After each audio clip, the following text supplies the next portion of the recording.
Meeting of the Pearl Township Public Services Commission. I'd like to call the meeting to order, and we'll start with the Pledge of Allegiance.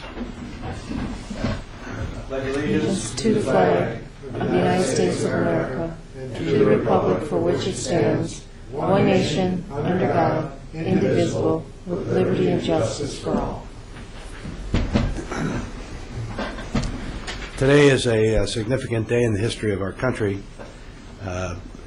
I think it's the 11th year after the tragedy of in New York City and Pennsylvania, Washington, D.C. of what we call 911, and I'd like to have a moment of silence.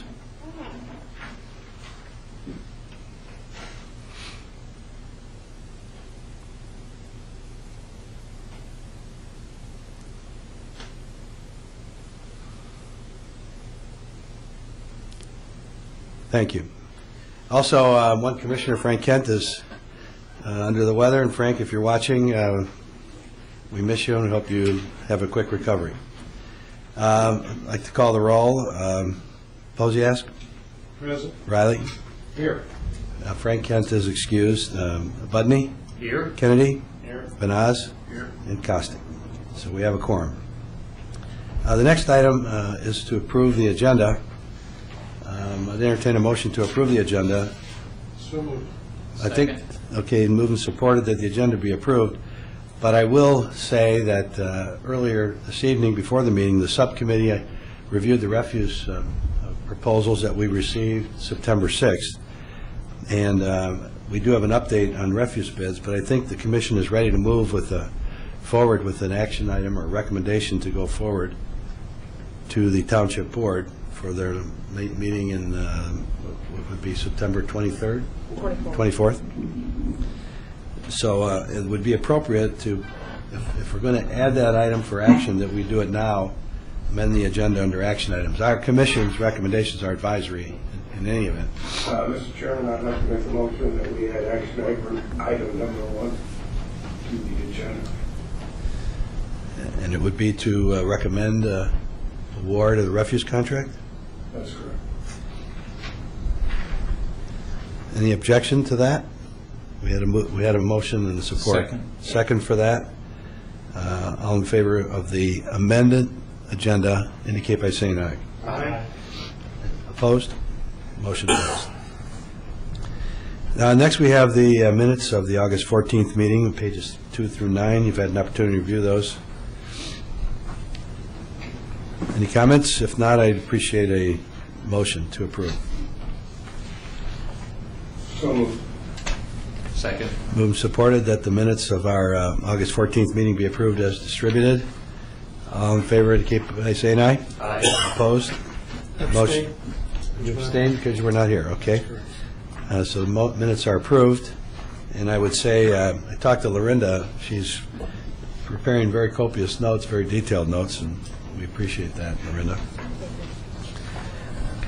Next, we have approval of vouchers found on pages 10 through 16 of your packet.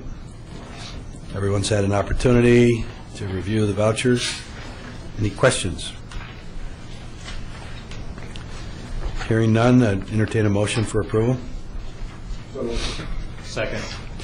Moved and supported that the vouchers 13,094 to 13,101 be approved as transmitted to us. Any further discussion? If not, all in favor indicate by saying aye. Aye. Opposed? The vouchers are approved. Next, pages 17 through 21, we've had a chance to look at statement of revenues and expenses for our various departments, which include water, sewer, refuse, and our wastewater treatment plant. Any questions? If there are no questions, we'll receive and file the statements of revenues and expenses. On pages 22 and 23, you should find the Treasurer's Report. Any questions on the Treasurer's Report? This is basically all the public works funds, water, sewer, refuse, wastewater plant, and roads. On the back side, page 23, there's the fund balances for our stormwater maintenance budget, bike path maintenance, and construction, and our road improvement fund. Are there any questions on the Treasurer's report? If not, I'll entertain a motion. So moved. Move Second. approval? Second. Second. Any discussion? If not, all in favor indicate by saying aye. Aye. Motion is approved. And now we have manager's report, several items. Barry Sedlak. Barry, would you go through your list? Yes, good evening. The first item is a county-sponsored household hazardous waste collection. As you know, I have one of these at about every meeting as a reminder to folks in the community that they can go and dispose of any household hazardous material that they may have. The location of this one coming up is at the Southland Shopping Center on Eureka Road in Taylor, and it's going to be held on Saturday, October the 13th, 2012. So if there's any questions about what they will accept, you can call us. We can give you the rundown, or you can get on the website, Grozio's website, and all the information is there. But it's the standard things that you'd find around your house that would be considered hazardous: floor wax, household paints, fertilizers, antifreeze, motor oil, fire extinguishers, mercury thermometers, things of that nature that would be considered hazardous. So any questions on that, please just give us a call, and we'd be happy to answer them for you. And this notice is posted on the website as well. Yes, it is. Any discussion, questions? If not, we'll move on to item 2, wastewater treatment plant maintenance cap. Yes, as you know, our contract with United Water annually has a $40,000 maintenance cap in it for odds and ends and maintenance that's done around the plant that United Water handles. This year, their contract comes up October the 1st, and it looks like there's going to be a surplus of money in that account right now, $5,000 to $7,000 probably, that will not be spent. And the question is, before the commission, can we just take and roll that $5,000 or $7,000, whatever it is, roll it into next year's maintenance cap budget? And as Ted knows, I discussed some items with him. We had some pretty large ticket items that we reimbursed for this year to keep the maintenance cap within $40,000. So we're just asking that whatever the surplus is, that it can just be rolled over into next year's $40,000 cap. And Joe, do you have anything you want to add So to each that? year you budget, I've forgotten that figure, we budget $40,000 maintenance cap each year, which you're saying you'd like to roll whatever that is, so it could conceivably be $45,000, $47,000 next year? Yes, it could be, yeah. And based on last couple of years' history, we probably will need it over there anyway. The fiscal year ends at the end of March. Yes, ours does. Mm-hmm. Is it not premature to do that? No, actually, the United Water's contract comes up on October 1st. Mm-hmm. Okay, forgot that. Mm-hmm. But that doesn't change the township's budget. Doesn't change the township's budget, but it's time. That's the time we advance United Water their $40,000 maintenance cap for the year. Oh, That's a little different. Joe? Say that again. If you want. Okay, that's just when the maintenance cap starts on October 1st. The $40,000 for the next 12 months starts on October 1st, That's per your contract. per the contract. Part of the contract. That's nothing to do with it. So your contract, Right. John, it has nothing to do with it. your contract's not No, expired. the contract doesn't change. No, the contract, No. it's just, it's the Right. year. Contract It's doesn't the- change. The contract doesn't change. No, I know that. Yeah. So that's what that is, and it probably will be 3,000 to 5,000 is what we'll roll over. Will be more realistic. Right now, there's about a little over 7,000, but we've got 3 weeks to go. Yeah. So figure about, it'll be 3,000 to 5,000, somewhere in there. Well, the proper way to track funds like that is to buy a resolution. Right. I agree with that. And so if we're going to consider that, we have to do it by resolution. But Next board meeting. Next. Okay. I would think that... I think, Mr. Chair, I just want to make a comment here. That we've been operating on this $40,000 budget number forever, as long as I've been around or close to it. Quite a while. We added, have doubled the capacity of our plant with regards to the retention basin, and that number never changed. I think we're getting a pretty good kick for our buck. And the retention basin is getting older. We're going to need some funds to add that portion of it too, and I think you should be looking at that. Yeah, we're spending money on the retention basin, and that's... In that $40,000. You're right. That wasn't considered when it was brand new or not operating. But now that it's... Because you had estimated, if I recall, that it's going to require an extra $50,000 or $60,000 to operate that. Operate and maintain it, yeah. See how it runs, and we stay pretty much within budget on that thing. That's really great. You guys are doing a heck of a job on it. Thank you.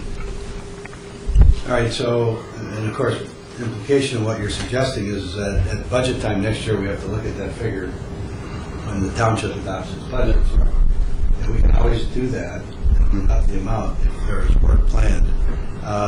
But if we adopt a resolution in our next meeting based on whatever because you'll be into October 1st by then, that resolution, then the track should go, that recommendation would go to the township board.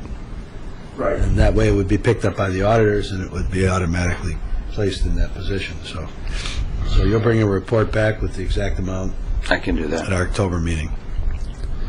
Yep. I can do that. Okay? That's good. Status report on drainage project on Wilbur and South Point. The project right now on Wilbur and South Point, and to familiarize you a little bit, that's the drainage issue that we've had over in that area for many years. Right now, they're putting the easement documentation together that the residents in the area have to sign so we can run the pipe between the two homes over there. That documentation is almost complete. We are waiting for the final approval from Wayne County before we actually take those documents to the residents for signature in case the county makes some changes that would alter those documents. So, excuse me, basically the documents are ready. We're just waiting for Wayne County. So we've submitted our permit request Yes. for approval to Wayne County. Yes. And so that means we're not going to build it this year. It depends on how quick Wayne County can get the approval. If they could get the approval back to us, it's not a big job. We could do that job yet this fall.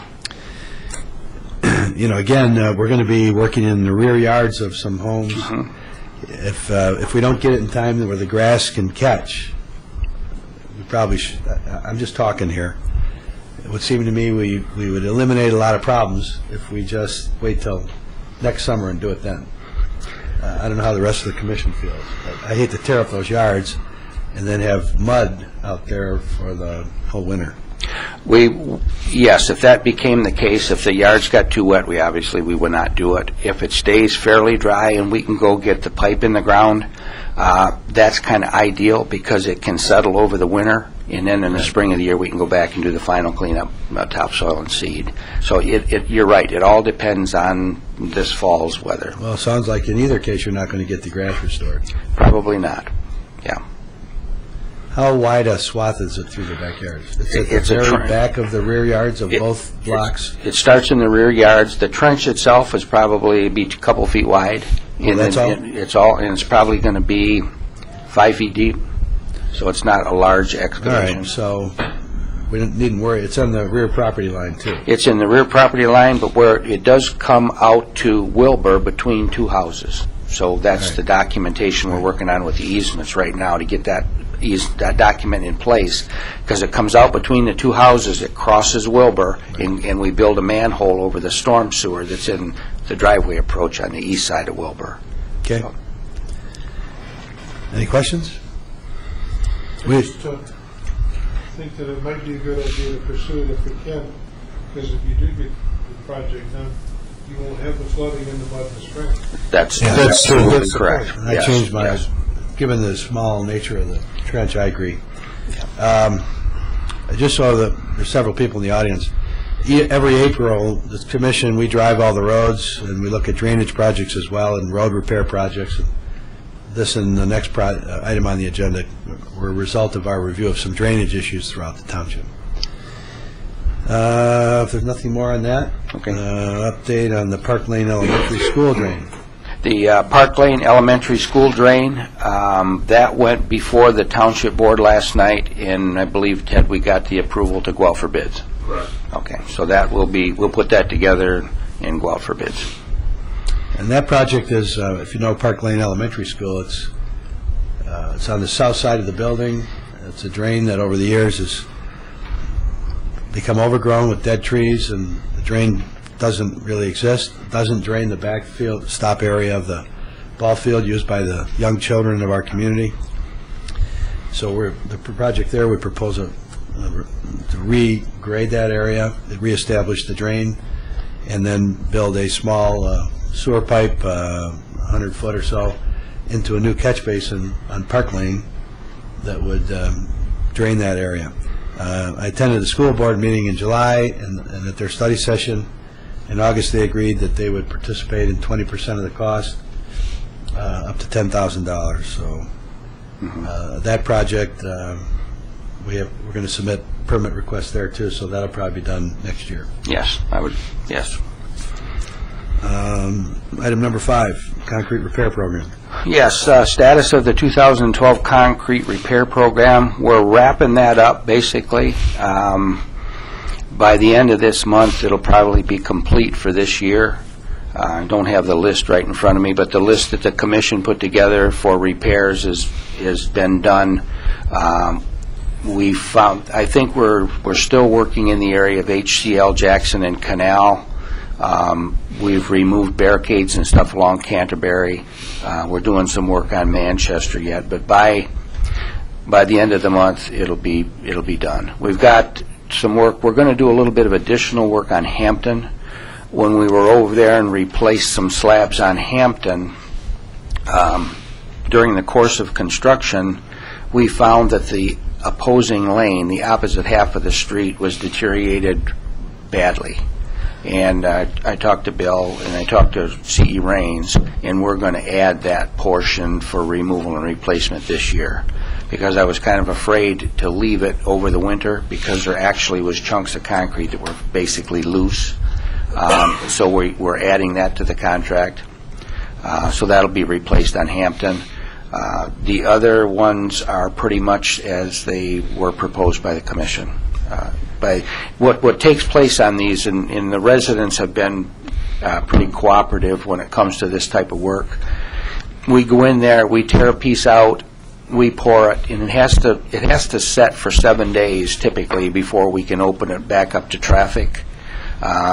They take a break test on the concrete sample to make sure that it's up to testing requirements. And when it meets that test, then we can take the barricades down and shift the traffic over to the other side. We use a 7-day figure that we tell people that it takes, but we've been getting the test break at around 5 days. So that's about typically as long as the road is, that portion of the road is being closed. So 5 days for one half, 5 days for the other half, 10 days, 12 days, and the project complete in that particular area. But by the end of September, weather permitting, of course, unless we get a change in the weather, our concrete road project will be done for this year. Good. And I appreciate the fact that the work on Gray's Drive by the high school was finished so that by the time of the first football game, the barricades were gone. To the commission, I want to say item number 6 is an update on the refuse bids, and I'll let Barry make that report. But I want to suggest, since we have 2 of the refuse contract supplier firms represented here, that we maybe tie that item together with the action item. Sure, yeah, we, Does now that... anybody have an objection if we do that, rather than have them sit through our discussion on roads? Sure, if they like to say, invite them up. Everybody agree? Everybody agrees? So why don't we just say that your update will be your report on the action item request for consideration of recommending award on the refuse hauling contract. Okay. Barry? Sure.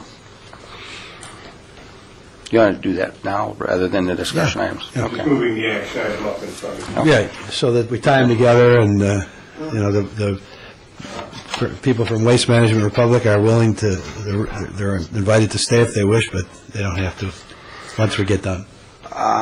As you know, September the 6th, we received bids for our trash hauling contract. It was a 5-year contract. We sent out 3 requests, or 3 companies picked up documents for bidding, and we received 5 bids in response.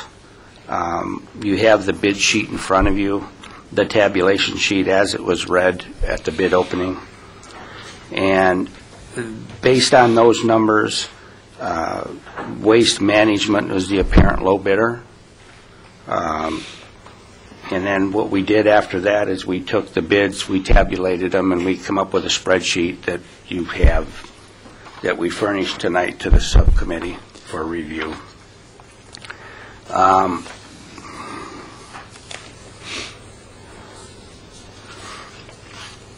Well, can I just say, Sure. the companies that bid on it were Waste Management, who has our current contract, Republic Waste Services of Wayne, Michigan, Stevens Disposal of Temperance, Michigan, and Rizzo Services of Sterling Heights, Michigan.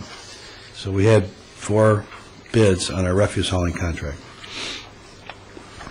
Yes, based on the bid results, Waste Management's total bid was $2,615,346, based on 3,670 units. The second bidder was Stevens Disposal.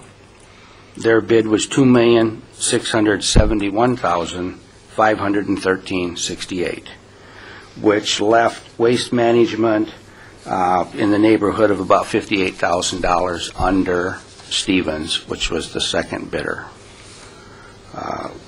What we did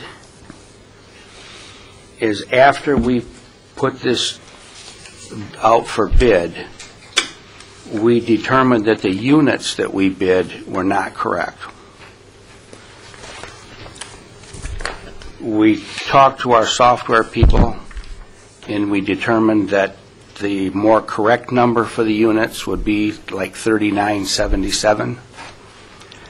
And what we would probably do before we initiated the new contract, we would probably go and do a physical count, which I explained to the subcommittee tonight, so we would know exactly how many we have. But based on we recomputed the bids based on the 3,977 units, and that did not change the outcome of the low bidder. The low bidder is still Waste Management. As we get into the contract, like I said, we will determine the exact amount, but we feel that the 3,977 is closer than the bid of 3,670. Well, I think it's time we do a count. It is. And the way that theoretically is supposed to work is the certificates of occupancy, as building permits are pulled, and then a certificate of occupancy for a dwelling or a building that we pick up is occupied, then that's added to the list.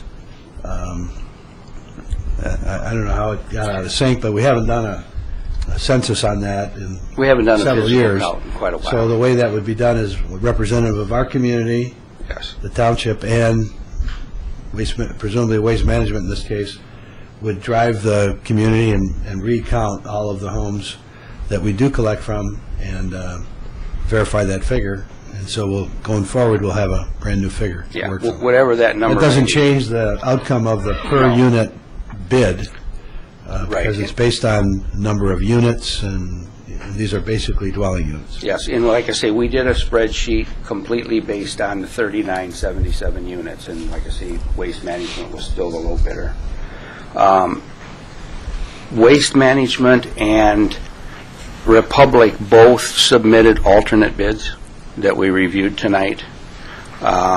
Waste Management's was to go with the 96-gallon cart for trash pickup. Republic's was, they proposed two different options. Option number one was to use the cart for recycle on a bi-weekly basis rather than weekly. And I believe the trash was the same way. It would be bi-weekly rather than trash, pardon me? Trash was weekly. But the difference was going to the recycle collection for the bi-weekly collection. Recycle. Yes. Right. And that was the one that you contended that would pretty much match Waste Management's bid. Yes. Right. Yeah, the option that I have... If you're going to speak, you're going to have to come up to the podium. Scott, sure. Yes. But I want to go back to Barry a minute. Before we open it up to Scott, I want to direct your comments to the commission. Okay. The committee that met before tonight's meeting, the refuse committee, Yes. I thought you said that even with the option, which we were not in favor of, Yes. but even with that, the costs for waste were still low. If you compare Republic's option with the biweekly recycle using the container, Right. that pretty much matched Waste Management's base bid. Well, what's pretty much? It was within like $700. Was it more or less? It was more by That's what I'm $700. trying to get out of it. Yeah. But that, we're not exactly comparing apples with apples. I understand. So the committee, Scott, just so you know, the committee did meet, and this, we're not in favor of opting for these 96, what do you call them, 96 what? The 96-gallon carts. Gallon carts, and the biweekly recycling. But I'm going to let the commission ask any questions first, then we'll get to you. Okay? I would have a question. Are these 96-gallon carts supplied by you? Yes, they are. If I may, real quickly, first of all, my name's Scott Capwatt, and I'm the Municipal Services Manager for Republic Services. So thank you, first of all, for hosting this tonight and allowing me to come up here and just give a couple minutes here of your time and discuss our proposal, which I feel is a very innovative proposal. Republic Services provided three bids, essentially, for your waste collection. We were not the lowest bid. We're the third lowest bid, or one of the higher bids, when it comes to your base bid or your standard collection right now, which is manual weekly trash, manual weekly recycling, and manual weekly yard waste collection. We also submitted two alternate proposals, which was allowed under the bid specifications that were sent out.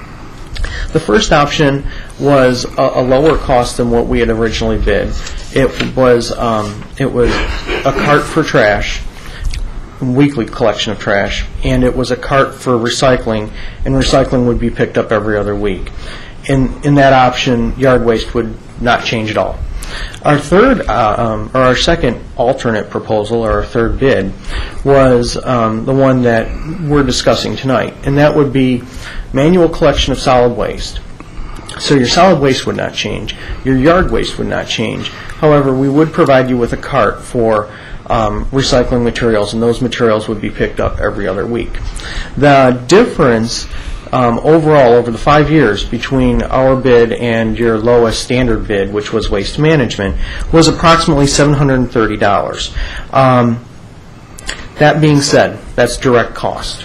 There's something out there called indirect cost, which, if you factor that in there, I would contest, or I would say that we would provide you with the most cost savings for the township. The indirect cost that you're going to be saving or seeing through this proposal would be, you are going to see increased recycling.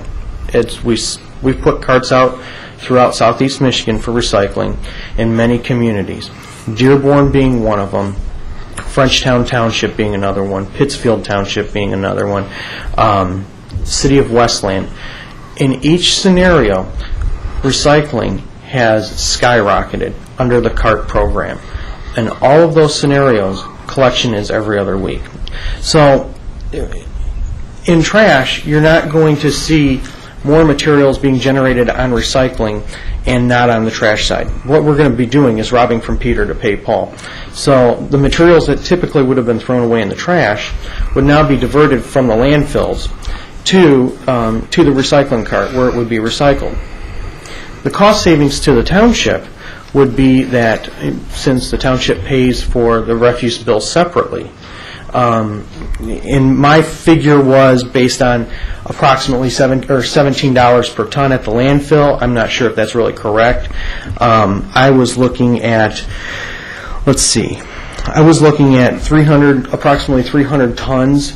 And this is kind of some very conservative guessing, but I'm thinking that we would see about 300 tons of trash that would turn into recycling materials.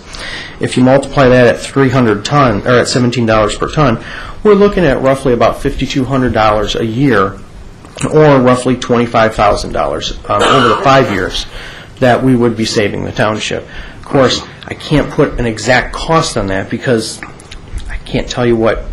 You may not recycle at all, but your neighbor may recycle 5 times more. So there is going to be an indirect cost savings to the township. What that is, I don't know, but I'll bet my next paycheck on it that's going to be more than $750 over the next 5 years.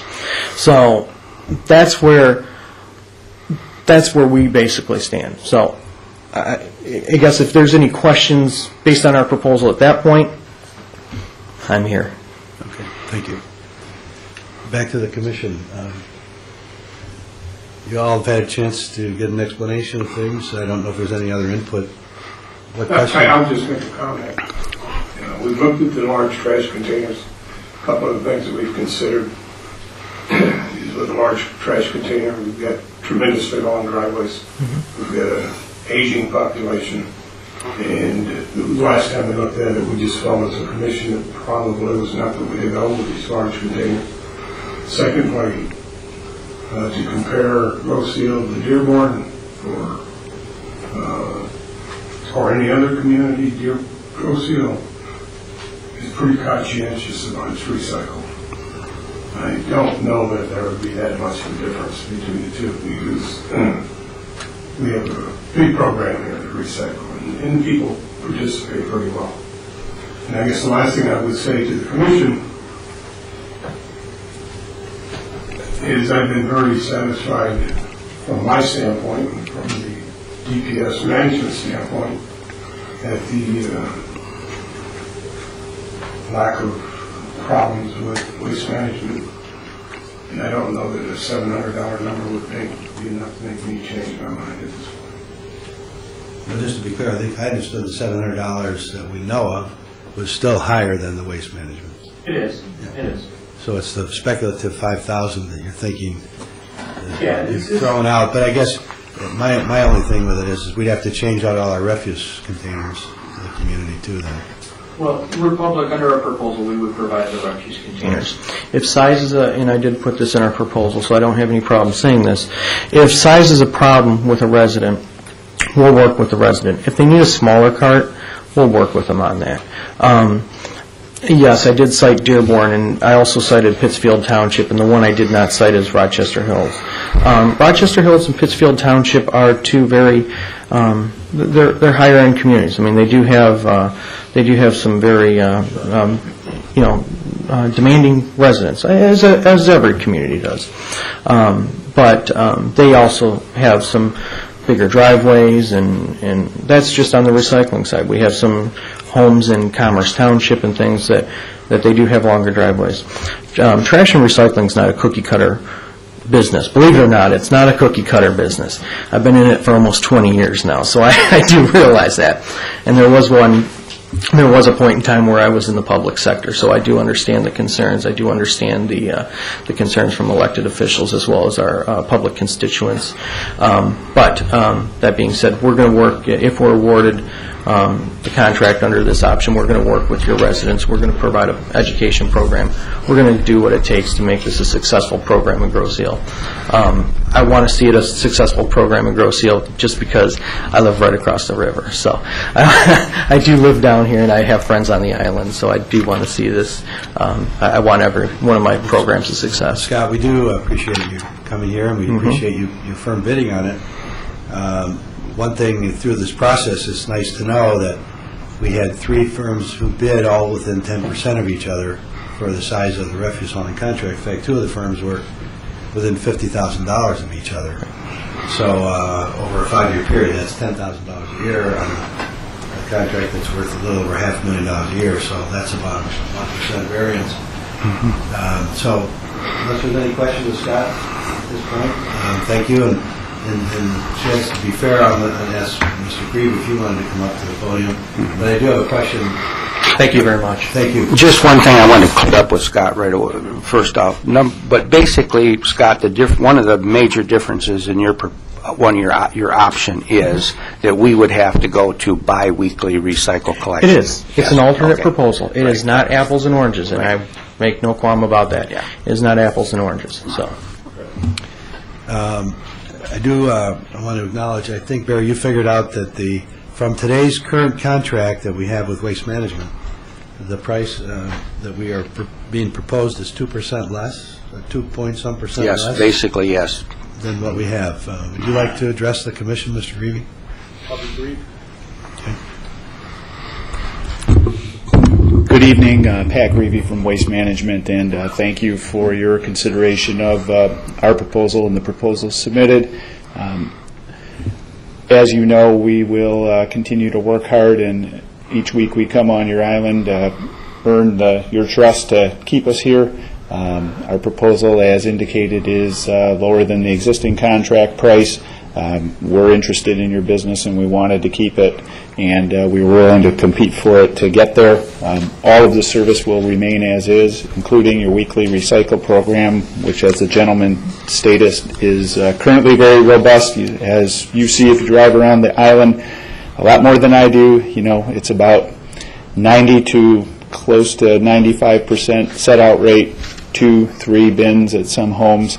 One of the components that we built in here, and it's only briefly mentioned, but I'll highlight it now, is we're going to allow our residents their choice of containers for recycling, up to a 35-gallon container of their own if they want to use it. We'll supply the stickers to put on those that say recycle. So maybe some of the residents will choose to stick with their bin or multiple bins. Others may choose to switch to a standard refuse container or add it to their multiple bins. We won't have any limit on it, so we're going to try to make it as easy, convenient, flexible as possible so residents know, hey, it's my refuse day, it's also my recycle day, it's also my yard waste day. It should keep it very straightforward and familiar for them. So if you have any questions for me, I'd be happy to answer them. If not, I will let you continue on with your consideration of the action item at hand. Thank you. Thank you. Any questions of Mr. Greavy? Okay, thank you. So back to the commission. Our secretary, Miranda, has prepared a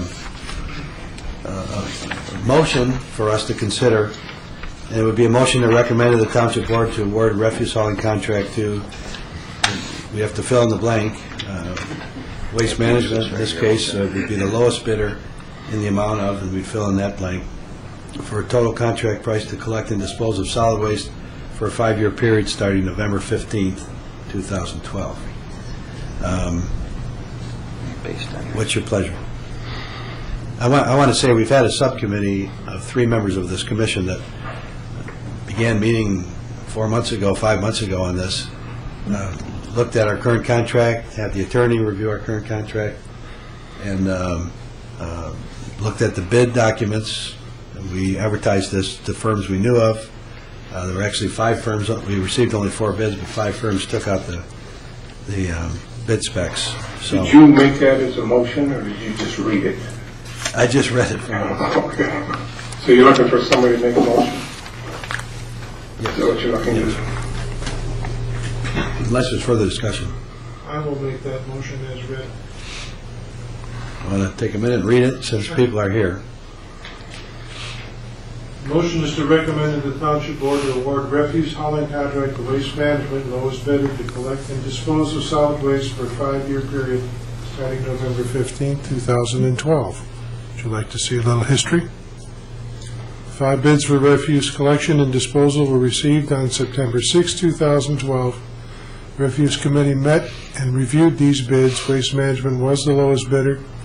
Waste Management has been the Township's refuse hauling contractor since they purchased Capital Waste Incorporated, who had been awarded the bid back in 2007.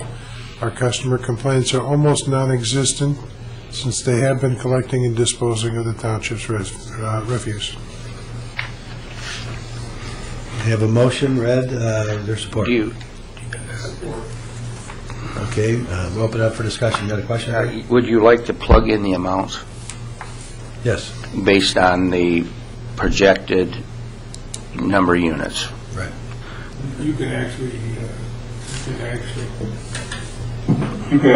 that for the, I mean, everybody's got this packet in front of them. Yes. As long as the amounts are available to the township. Yes. I don't know if they have to be in this motion. Okay. Yes, I think that's right then. There's another key and important ingredient. So if we have a difference in what was thought to be at 3670, and we have what we believe is a proposed prospective 3977, the variance is 307 pickups. Now at some point, the pickups have to match the bills. And if they don't, then there's a hole in the water bucket. So when we implement, and I think Ted's right, you don't want to put the number in here, but the billing number should dictate what the actual is. So if two people miscount the same house, you've just engineered an inefficiency that by a few units is, I don't think it's professional. Well, John, we said they're going to, before the startup of the new contract, they're going to go and do a census, and do a recount, update it. Well, that's fine, but what I'm saying is, if there's 307 light, then what happened to those bills for 307 pickups?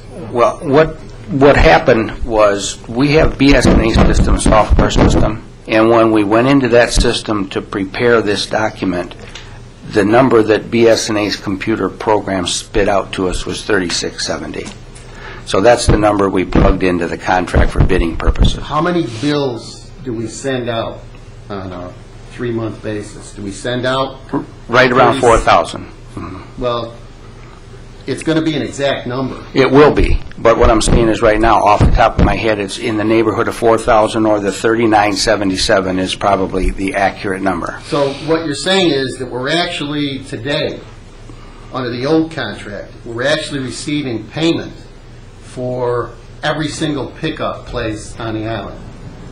Yes. So 307 people don't have a free pickup. No, they do not. The number that we received out of the computer system at first was an inaccurate number. And what happened was your software doesn't interface with your billing software. What we had to do was get a hold of the company that handles our software, and we talked to them on the telephone for 2 days, and they corrected this problem for us. And then when we reinstituted the number from the system, we got the 3977 back out of it. And that comes in a review of the billing system. Yes, comes from a review of what we bill. That's correct. Okay. And just to clarify it a little bit further, is when I saw the discrepancy that we got back from BSNA, I was concerned of whether this would alter the bid document or the low bidder. We went back and used the units, and we converted all the units to the 3977, and it did not alter the low bid. So, I mean, the outcome of the low bidder. It's lower when you add units. That's what would happen. Lower. On a per unit basis.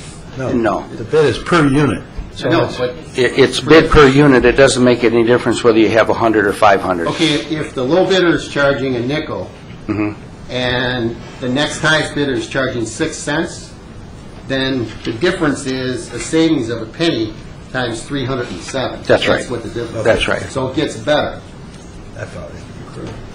I follow you. But like I say, using the units charged on the amount per unit, the low bidder did not change. No, he gets roseted by a penny a unit in that hypothetical. Okay. Are there other questions or discussion from the board? Do we have a motion? I don't recall. Was it supported? Yes. Yes, Buddy did. Mr. Budney? Buddy did. Okay, so we have a motion that was made and supported. If there's no further discussion, all in favor? Now, this is a recommendation to the Township Board, and it would go to the Township Board at their September 24th meeting. If there's no further discussion, I'll call the question. All in favor indicate by saying aye. Aye. Opposed? The motion carried. Scott and Pat, if you want copies of all this data we have in front of us, you can submit it to, you can ask for them to fax it to you tomorrow or email it to you tomorrow, okay? I'll entertain your question now, sir. Is it about this subject? You can come up to the podium. And you're Tom Zimmerman. Tom Zimmerman, Hickory Island. Will our taxes go up with this new bid for the trash pickup No, actually got a 2% reduction in our charge. for the next 5 years?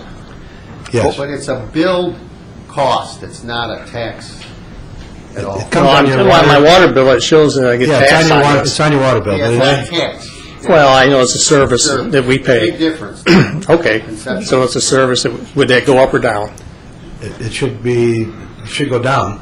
I- 2%, but it probably will stay the same because what we've done over the years, I'm going to throw out some figures here, but we went back, Tom, about, if I go back about 6, 7 years ago, we had a surplus built up in the refuse fund, and we used the surplus up by deferring until this year any rate increase for refuse. So we used up the surplus we had. So right now, I think our surplus has got to be very minimal, and we may keep the rate the same. That's something we haven't addressed yet. Okay, thank you. Just a comment on that. Being as though this has an escalation clause every year, it'd be advantageous. The overall reduction would be pretty much minimal going over the 5 years, so I don't see a change in our billing. I don't either. Something- I don't either. Either way, either up or down, I see it stand pretty much the same. Good, thank you for that. Okay, so that takes care of the refuse, and again, if you want the information, you can contact Barry Sedlak's office, and they'll fax it or email it to you, however that stands. Thank you for coming tonight. Thank you. Thank you. Thank you very much. All right, moving on. I see we have several people in the audience, and I trust that if somebody has a burning item before we get into the discussion of roads, if you want to speak and leave, you're welcome to do so. If you want to hear the road discussion, unless I see your hand go up, I'll just proceed. Just proceed? Was your hand up? Come up, yeah, you want to give me a few minutes? Sure. I don't know.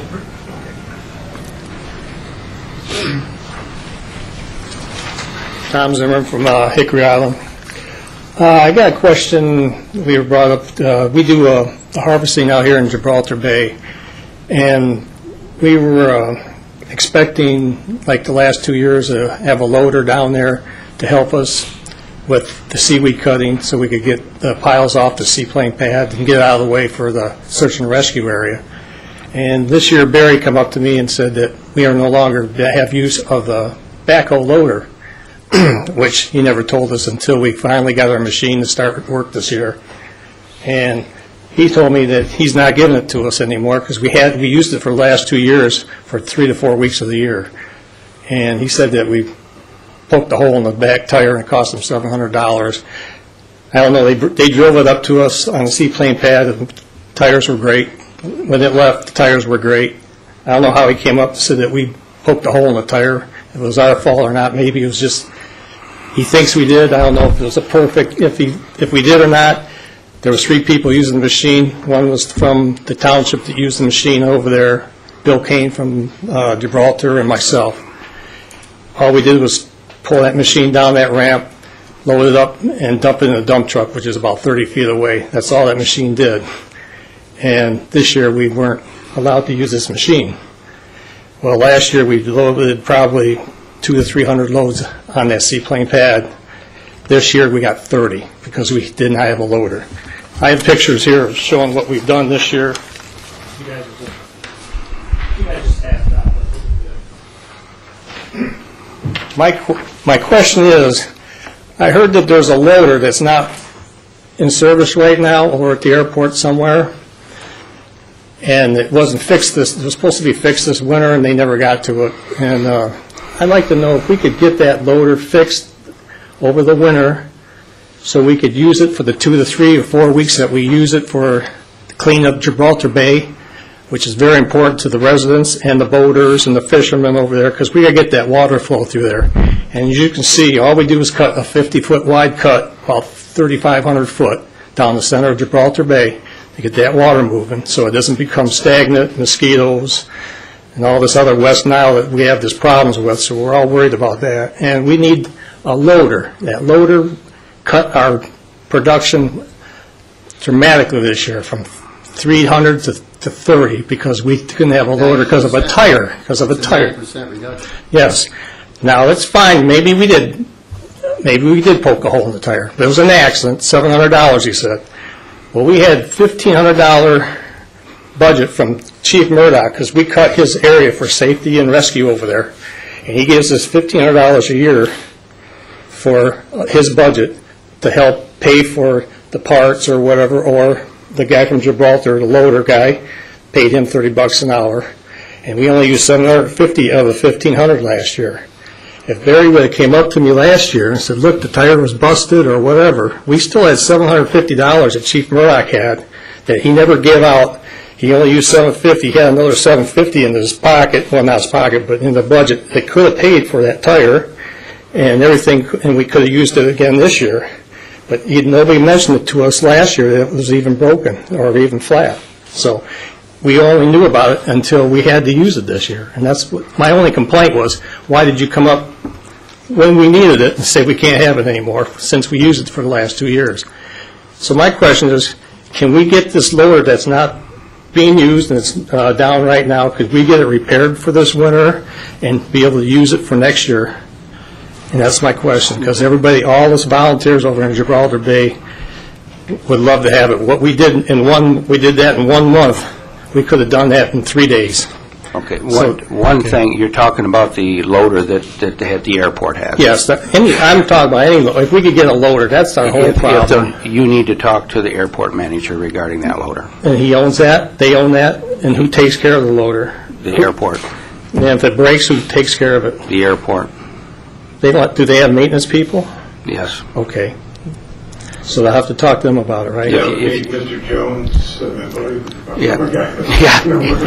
Gary's the all-around guy. All right. Okay, But talk to Mike Duke. Is there any way we could use the loader from what we used for the last 2 years? The tractor backhoe, that's something we use in our department. And this year, I believe I sent it out there, but we put our operator on it. Yes, you did. And you did.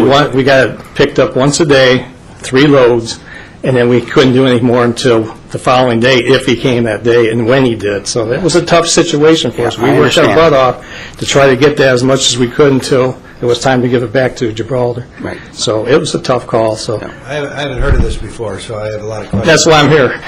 The more I bring this up, the more people know about Gibraltar Bay. See, the township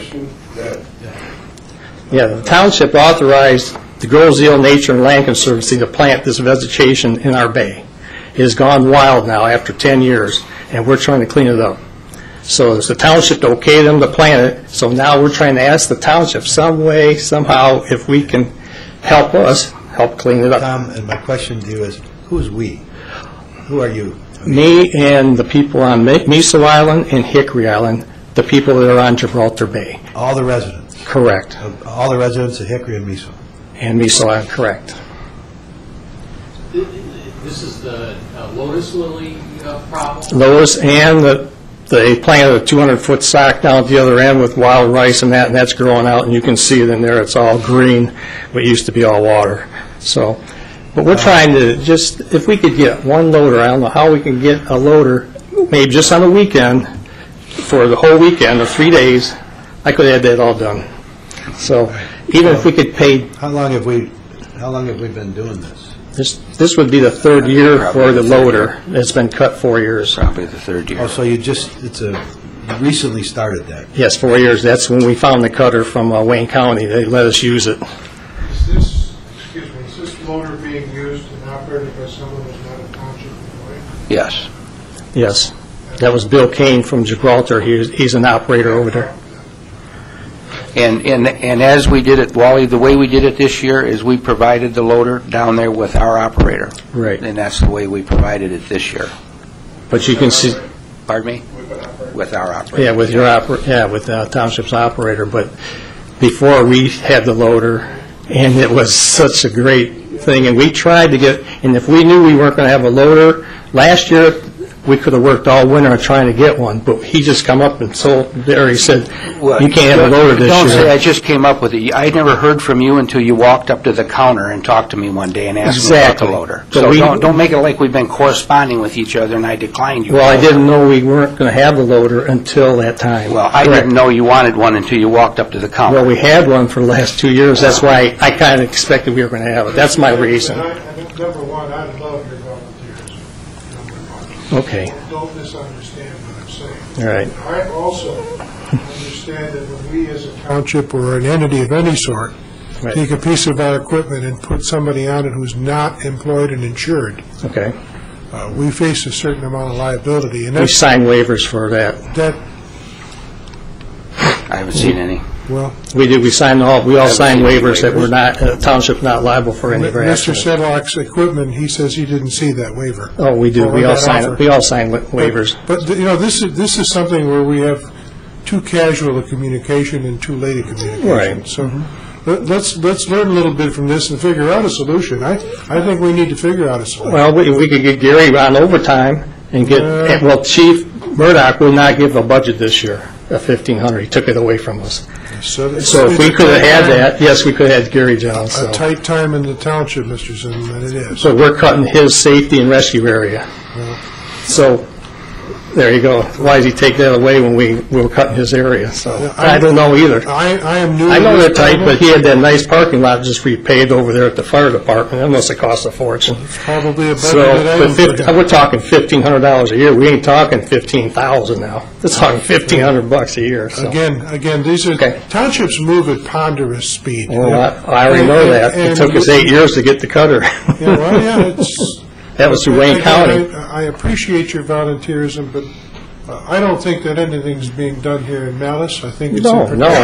I'm just trying to come up with Let's figure out a way. Yeah, let's try to come up with a solution. I'll figure out a way. And we need a four-wheel drive loader. We can't use a two-wheel. We've tried everything. So, thanks for listening to me, and I just wanted to bring that up. Well, we haven't heard this before. Yeah. I think it's something we'll look into. No this problem. next I month. appreciate all your help. Even Barry, I'm not trying to put anything on. It's just, we were just blindsided this year because we used it the last 2 years, and all of a sudden, oh, you don't have a loader. I'm going, oh, my God, what are we going to do now? And I had all the volunteers ready to go, and we had no loader, so that was the whole problem. Bill, I think that the township manager, Dale Ream, has been overseeing this project for the Right. township. Okay. So maybe he's dropped the bomb on us. I don't The know. township manager's involved in it? So thanks a lot. Appreciate it. Well, I have one question. Sure. What's the start? What's the start time ideally for you? On the loader, we work with Gibraltar on that because they use it too. So whenever, See, month or whatever. we try to get it once every month, June, July, August, September, for Okay. 1 month. So that's For really one- critical time. Yeah, it has to be because that's when the seaweed starts growing. This year, we didn't get it until late, and it was a tough year. The water levels dropped 13 inches this year from last year, and the weather's been so hot, the seaweed's just been unbelievable. So we got a pretty good cut out of there. We got the water flowing, and the boaters are all happy with it. But if we didn't have the loader and we didn't have Gary come pick it up, and we had to leave it go this year, it would have been just choked up. So. Okay, when we pick it up, what do we do? Put it in dump trucks, haul it away, or what? No, but this year, we used to put it in a dump truck, but this year we put it on a seaplane pad, and it just dries out and turns to powder, and I don't know what they're going to do. They're going to probably just burn it. So, I guess there's a lot of parties involved. yes, there is. None of us up here have heard this before. I'd like to review it with Barry, and we'll be in touch with you. And Okay. see, as Wally says, see if we can't come up with some kind of a solution to the problem, if it's a problem that... Well, I'm going to work with, like Barry said, to work with Mike Duker at the airport, see about getting that loader there. He's the one that has that tractor I think you're talking about. Right. Mike. Okay, thank you very much. And they primarily use their loader for snow removal? That tractor I think that he's speaking about is, I don't know what they use it for, to be honest with you. So they have snow removal equipment. Right now, it needs a starter and there's a hydraulic. Do they contract out snow removal? No, they do their own. They do their own? The airport does, yeah. Mm-hmm. Okay. Okay, thank you. Okay, appreciate it. Thank you, sir. The same opportunity for anybody else, or we'll get into the road discussion. Okay? Gary, you okay? Yeah.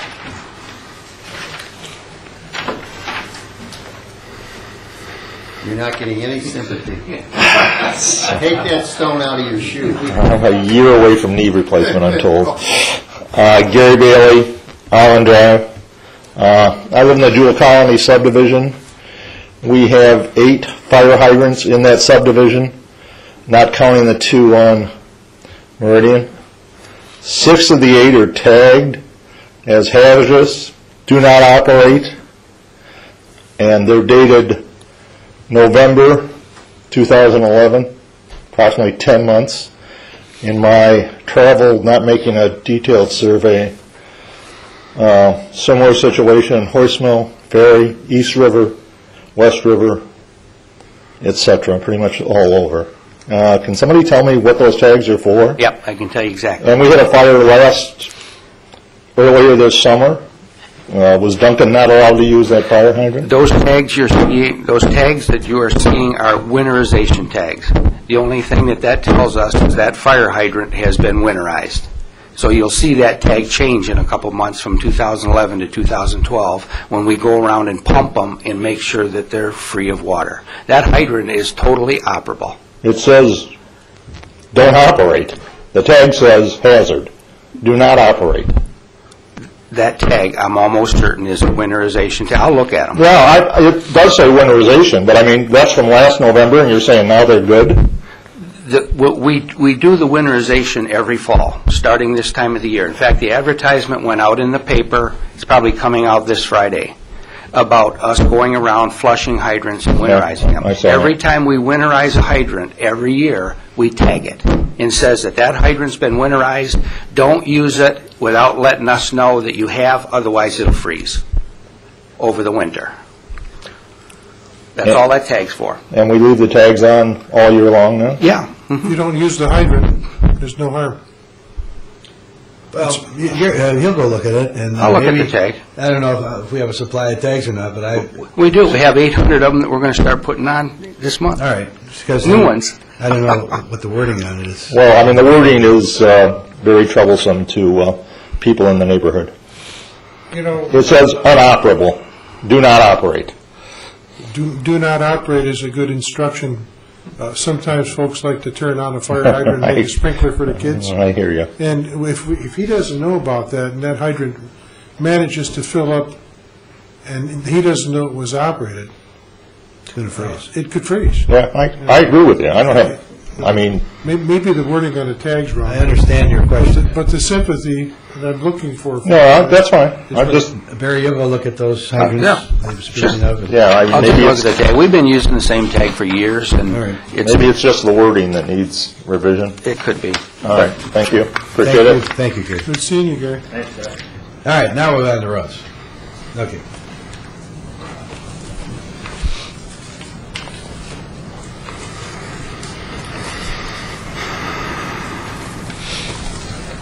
I think we're on page 25.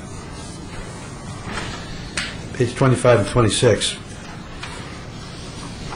You all have a report in front of you that we put together following the meeting we had August 29th with Ken Cusell, who's a Wayne County highway engineer, and with Cindy Dingle, who's Assistant Director of the Wayne County Department of Public Services. Ted Van Oz, Jim Budney, Barry Sedlak, myself, and Brian Loftus, our supervisor, sat through part of the meeting. The following items were discussed. East River Road at Church, the intersection of Church, Stout, and Island. We've had a number of complaints about Church. Earlier this year, we identified that if you're familiar with where Stout and Island come to East River, there's a grade, goes up about 150 to 200 feet, and we were going to re-asphalt the grade coming down to East River, and the county had marked it out that they were going to do some work at the intersections. So we delayed our project, and after meeting with the county director of maintenance, learned that at one point they were looking at possibly doing some intersection work on East River. We had a discussion with them about working together on it next year, where the county would hopefully resurface the intersections and improve the drainage at East River and Stout, East River and Island, and East River and Church. On Stout and Island, we were willing to go from the curb return radius, or the radius on the asphalt return, going west up both those roads, 150 to 200 feet, get rid of the bumpy approach down to East River, and that fills up with ice in the wintertime. So this would be much safer if we could correct the drainage in the intersection. So we talked to them about that, and I'm going to take a favorable spin on it at this point, that we could be hopeful that next summer, if we make a request now, and I have a resolution, or I'd like to get a resolution adopted, that we would send it to the county and ask that they do those intersections. Church Road, we wouldn't participate on anything. Hopefully they would go in and fix it. Now, when we talked to them about it, you know, East River Road is eligible for federal road funding for resurfacing down the road. And what the county does, and Barry included, we can talk about this too, the so-called county needs list. And how many projects are on it, Barry? 100? Oh, yeah, at least a couple hundred. And I didn't see where we have Meridian for 1 mile on here. It's on page 20. No, wait a minute. They're not numbered. It's on the second page, Bill, about a third of the way down. Oh, yeah. And it was project number 38. Yes. Now, that project could change in its priority. I think each year they do about 20 of the projects on the list.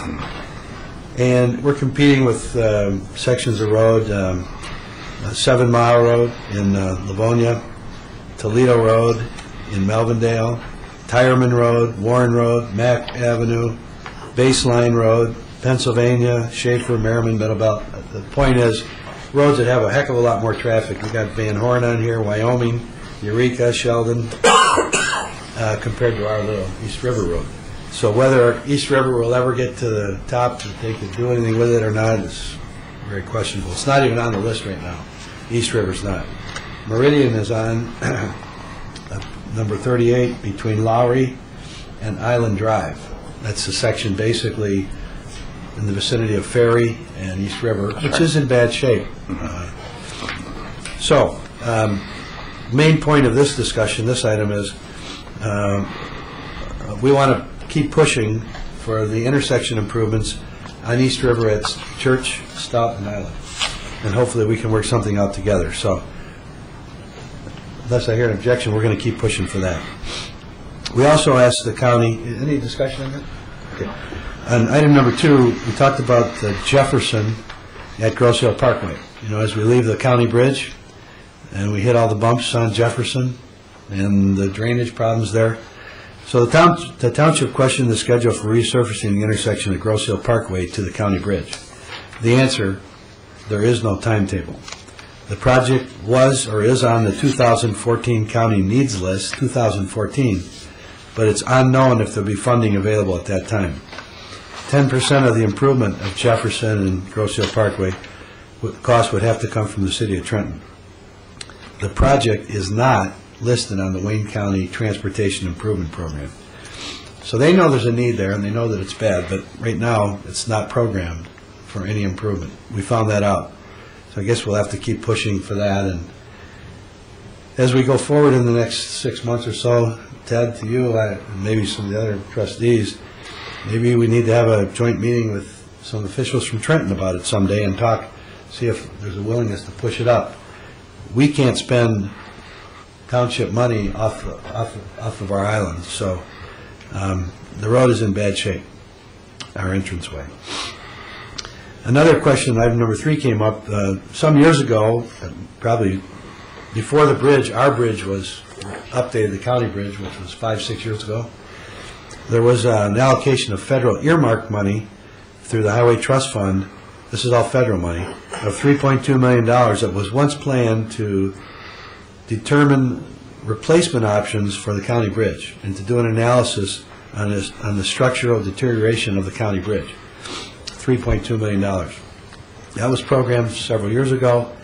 We asked if these funds were still available, and we were told that they are no longer in existence, that they weren't spent. It was an earmarked fund that was tied to a highway bill at the federal level, and it's no longer available. Anything, Barry or Ted, you want to add to that? No, that's pretty much. Yeah.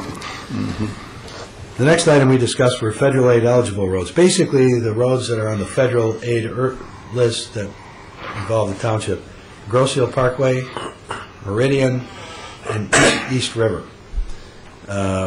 So we talked about how do we ever get a project moved forward on the list. And we're basically talking about resurfacing, where they mill off top 2 to 3 inches of pavement and then come back and resurface it. That's what they're doing in many other communities in Wayne County.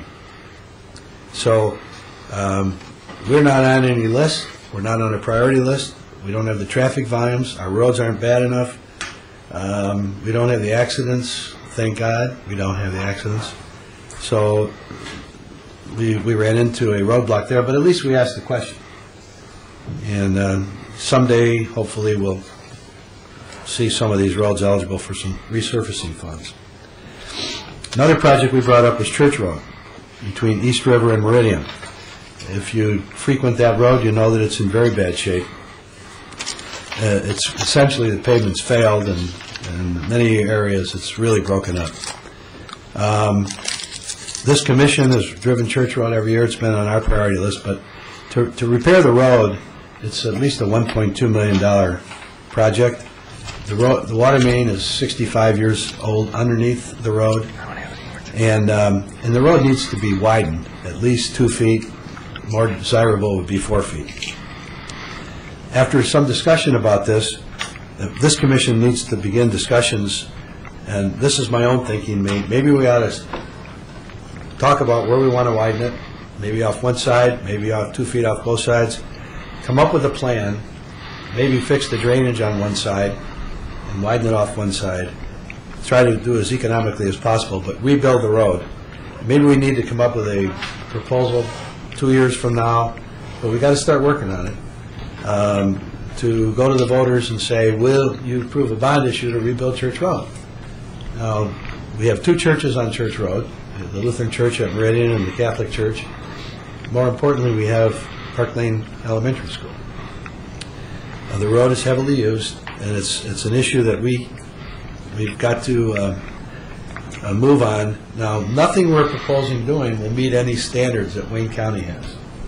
Because if they're going to widen it, they're going to want to widen it to their standards and maybe put curb and gutter in and maybe clear-cut trees. I mean, I don't see the need for any of that. So our proposal to them in our discussion was, what if we came up with a proposal and we want to move forward with it? We're going to pay for it if we get our voters to approve it. Will you acquiesce in some of your rigid standards? They didn't say no. They said, come up with a proposal and we'll look at it. So I think that is something that, as we go forward in the next 6 months or so, we've got to do. We also ask, any questions on that? We also ask about chip sealing. Chip sealing is where you put down a layer over a road. Let's just take, if you're familiar with Bellevue or Ferry Road, for example, that are not broken up, but they're badly alligated, and we've gone in and we've done crack sealing. But where you would go in, you spread a layer of small pea stone size concrete chips, and then you cover it with a layer of asphalt. Many communities do that, and that's called a chip seal, and that holds up pretty well. The county said that they've experimented with that, and that what they really like is a double chip seal. Mm-hmm. We don't have a cost estimate for that yet, but if we were to resurface a road for a mile, it's about $400,000. If we were to chip seal, I understand it would be maybe $50,000. So, again, we need to look at some of these roads not concrete roads, but our asphalt roads, and look at the possibility of chip sealing. It's something we're going to study. The county says they have a specification on it. We talked about maybe Ferry, Bellevue, South Point, some other roads where we could do some chip sealing and make the drivability of our roads better, and it would go a long ways towards preserving, extending the life of the roads. So that's something we need to study. Any comment on that? Yes. You want to see a tar and chip road? Go take a look at the road approach to the North End Bridge. That the private section of that road is in fact tarred and chipped, and it's holding up.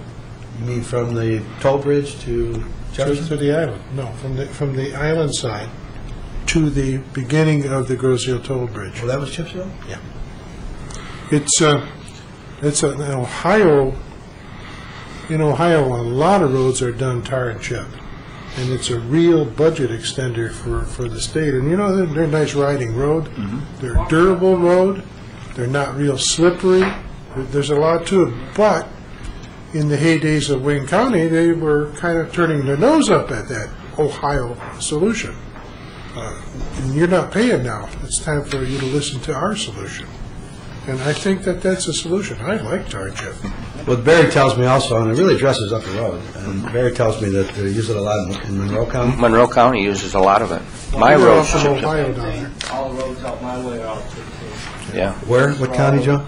Washtenaw County? Oh, yeah. Well, it's something we're going to look at then, and the burden's on us to do the analysis. Yeah, Bob Conrad was supposed to, when we had that meeting, Cindy Dingle was going to contact Bob. He was going to forward me the information on the chip seal. I haven't received it yet, but when I talk to Cindy again, I'll remind her. Yeah.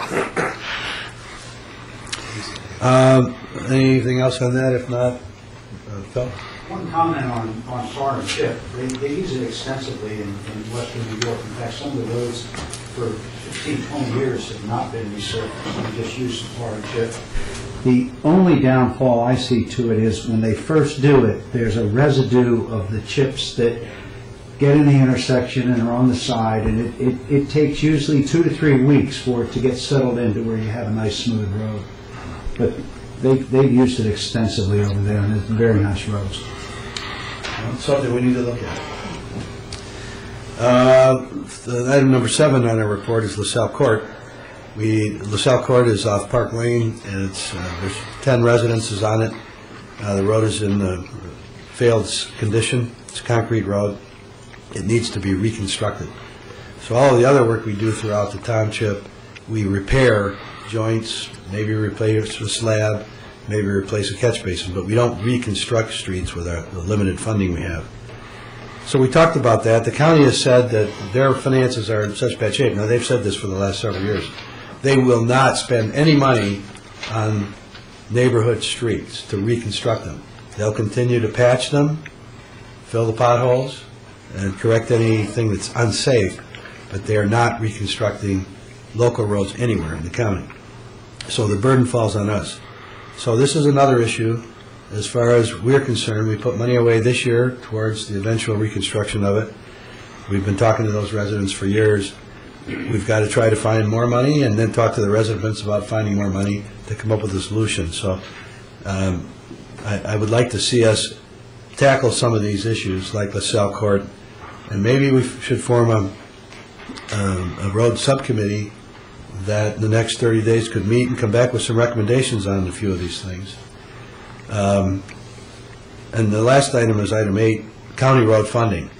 What's happened with gas and weight tax that the county gets for roads is they've been declining as prices have gone up. People have used less number of gallons.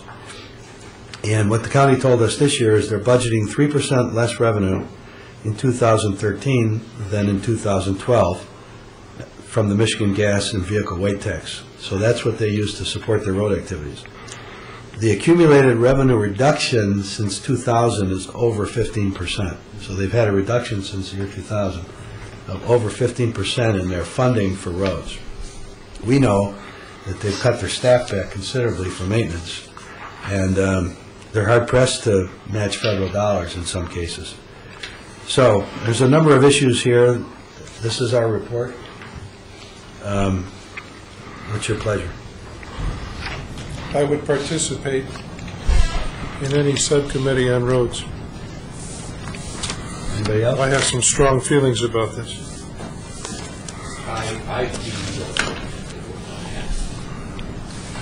Well, since roads is my favorite topic, I would be as well.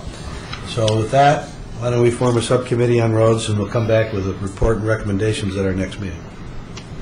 That's fine. Somehow by hook or crook. Okay?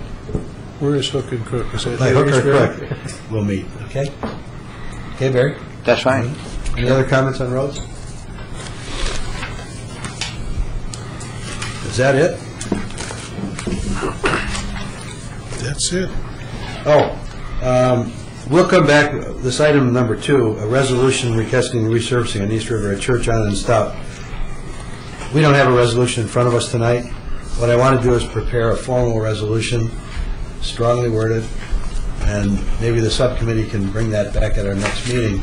Okay. So these items will be back at our next meeting, and we should make a strong formal request. I think the truth of the matter is outside of patching potholes, the last 2 years, Wayne County has done nothing on our roads.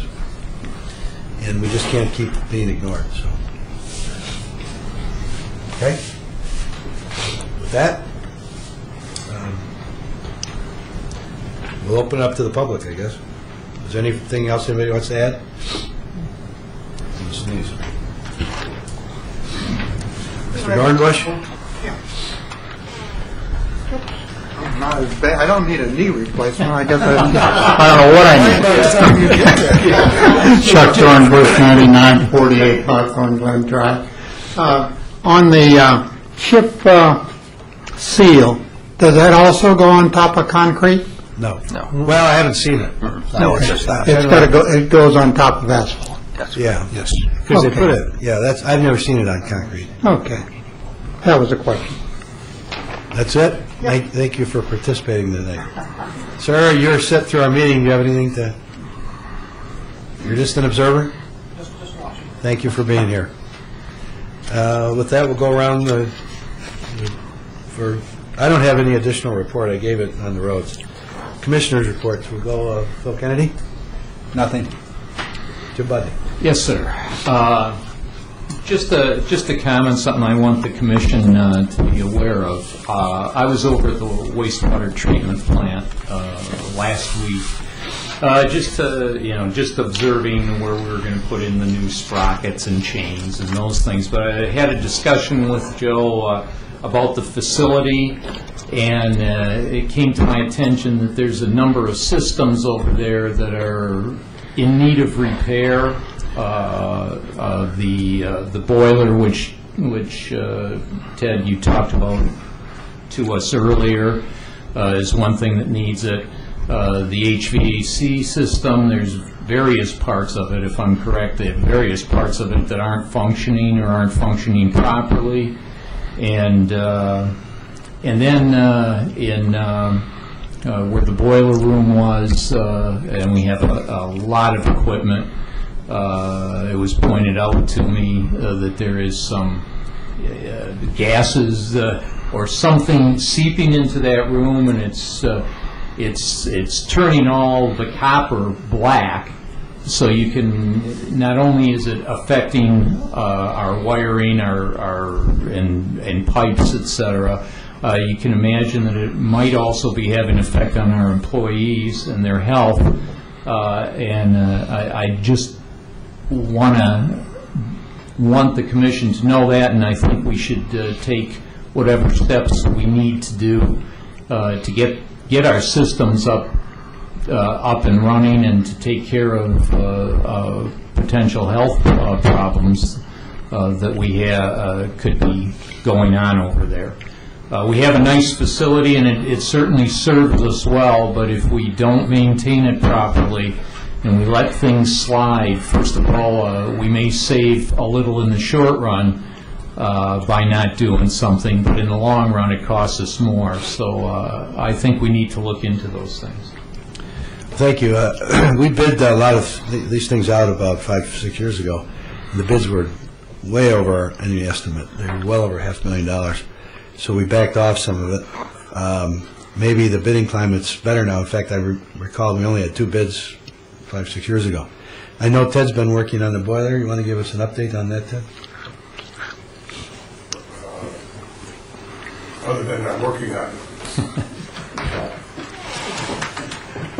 All right. Obviously,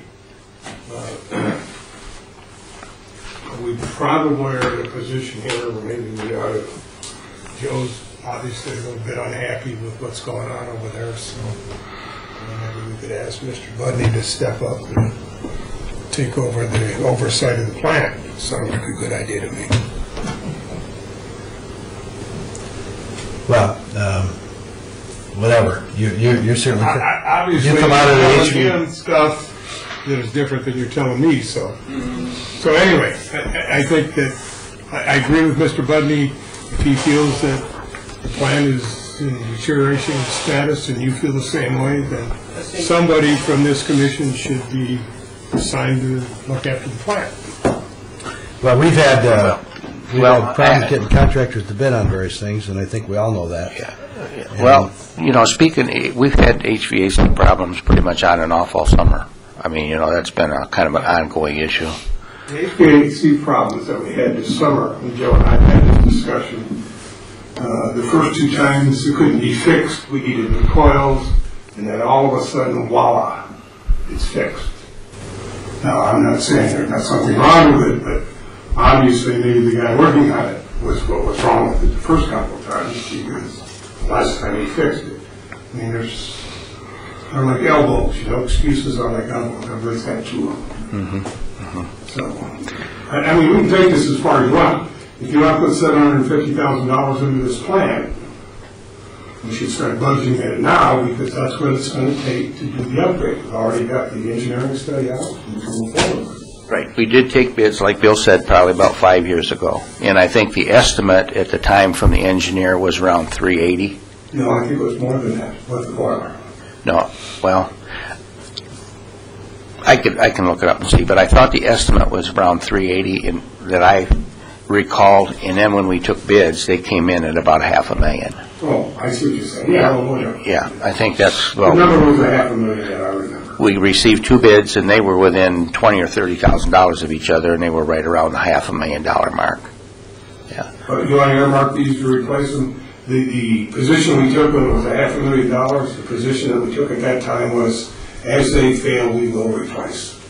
Right, and that's the position. That's exactly. And that's what we've been doing up until now. Right. But if that's going to change now, if Joe's not happy with the way it's going, then maybe we better take another look at how we're going to do it. Well, the whole thing is, Ted, was we still, the bid had the Come up to the ventilation. We're talking about air conditioning and heat, but we've got ventilation problems. So when he saw that black pipe and the black wire, I mean, that's our wiring that's deteriorating. I've got conduits down level 3 with 480 going through them. The conduit's gone. I got 3 wires coming out of the floor and a puddle of water that we got to walk through every day. Okay. That's a, you know. What do you need to replace that?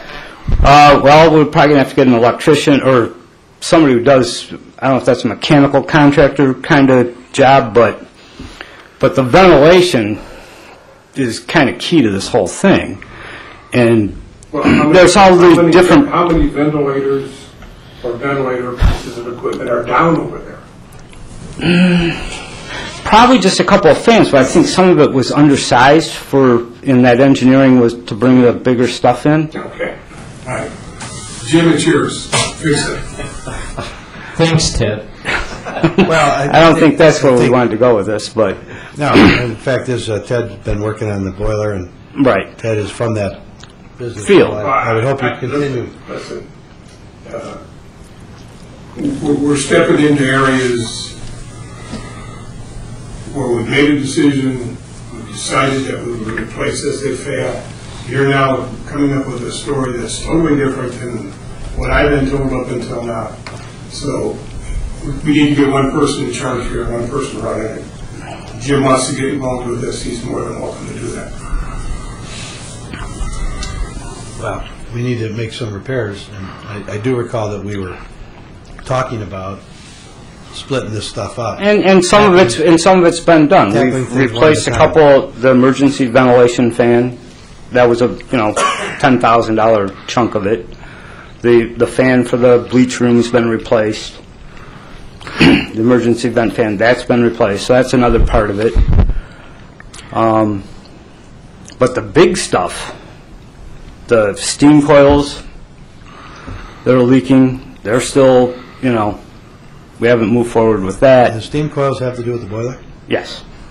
So if the boiler's repaired, those would be fixed? It would be smart to package that all together and have, I don't know, because a boiler maker probably doesn't do the systems themselves. I'm not really sure. You're saying steam coils, I'm aware of one steam coil leaking. Two are now leaking. And there's a third, one that I'm a little leery of. We can build this thing up to anything you want to show. Just let me know. One of the things that I just want to bring up, whenever it was 4 or 5 years ago, when we had an engineering firm design upgrades for our wastewater treatment plant, at that particular time, we must have felt a need for it, or we wouldn't have done in the first place. And I'm not well-versed in that type of equipment. That's not my area. But when we put that package together, we put it together for a reason. And the reason was that we felt at that time, apparently, that these upgrades needed to be taken care of at the plant. And that was the hydrogen sulfide gas and the new electrical system. We wanted to, all that new MCCs went in, and now we've got, wires that are starting to deteriorate inside there. Well, to take the positive step here, Ted's been working, trying to get contractors to go look at the boiler, and now I don't know what these steam lines are, but Ted, will you continue to do that? As you said, yes, I'm going to handle the boiler. All right. And we'll talk about let's make a list of all these other items, and we'll bring it back to this commission. Okay. The next meeting. Okay? Yep. And it's time we've got money in the budget, but speccing it is, and we've got, what did we budget, $100,000 this year? We've maybe spent $2,500, I think. Not very much. Yeah. It's but the money's there. We just. Okay. Well, I'm not qualified to bring somebody in to say. Bring a list of the things that you feel need to be done immediately. Okay.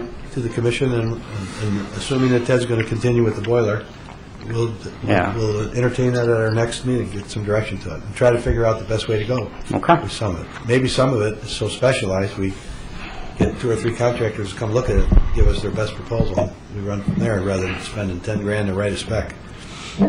True.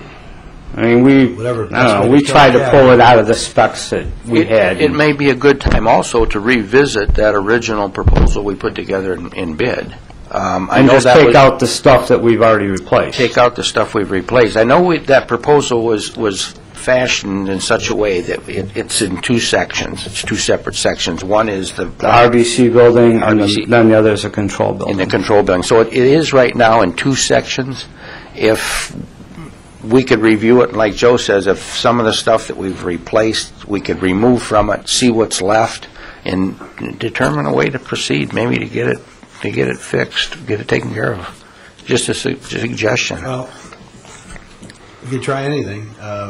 The concern I had on that before was we only had 2 bids. And we thought, with all this kind of work, and there's all these contractors around, we ought to get more than 2 bids from mechanical contractors, I would think, if things were clear. And that's why the thought was maybe combining all this stuff was too complicated, and they just threw high figures in there. Don't know the reason for the bids, the way they came in. Yeah. I know we bid it twice, as a matter of fact. One time we only had 1 bid, if I recall.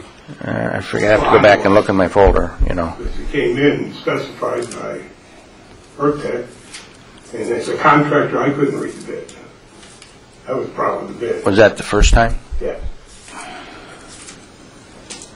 I mean, it's a pretty ambiguous bid. When we tried to break the bid out, parts and pieces of the bid out to do parts and pieces of the work, it can't be broken out. I mean, we paid a lot of money for that bid. Yeah. Well, like I say, maybe it's time to revisit it and make some changes in it or something, but anyway. All right, so what we'll say is you're going to bring a list back at our next meeting. You and Barry will do that, and I'll be available to look at it with you. Ted's going to work on the boiler. We'll see what we can bring back to the next meeting. Okay. Tom, do you want these back, these photos of yours? I have plenty. Okay, we'll keep these on file then. Is there any further business come before the commission? Bill, just a thought.